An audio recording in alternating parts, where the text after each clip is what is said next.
காவிரி பிரச்சனையில் தமிழக உரிமையை காங்கிரஸ் கட்சி ஒருபோதும் விட்டுக் கொடுக்காது என்று தமிழக காங்கிரஸ் கமிட்டி தலைவர் செல்வ பெருந்தகை தெரிவித்துள்ளார்.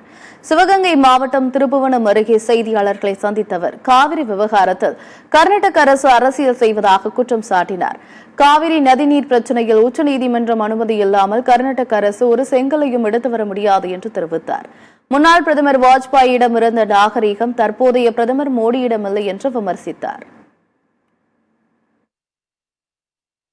சார், காவிரி விஷயத்தை பொறுத்த வரைக்கும் உச்ச நீதிமன்றத்துடைய தலையீடு, காவிரி ட்ரிபியூனல், மேலாண்மை வாரியம், இது இல்லாம அவங்க ஒரு முடிவு எடுக்க முடியாது. சும்மா அரசியல் பண்ணிட்டு இருக்காங்க. கர்நாடகால தமிழ்நாட்டுடைய உரிமை தமிழ்நாடு காங்கிரஸ் கமிட்டி பாதுகாக்கும். எங்களுடைய டெல்டா பகுதி விவசாய மக்களுக்காக நாங்கள் போராடுவோம். எங்க உரிமையை ஒருபோதும் விட்டு கொடுக்க மாட்டோம். உச்ச நீதிமன்றத்துல வழக்கு இருக்கு. இந்திரா காந்தியை போய் வாஜ்பாய் அவர்கள் இந்திரா காந்தி துர்கா தேவினாரு. உலக நாடுகள்லாம் தலைவர்லாம் இரும்பு பெண்மணி. வாஜ்பாய்க்கு நாகரிகம் இருந்தது, மோடிக்கு நாகரிகம் இல்ல.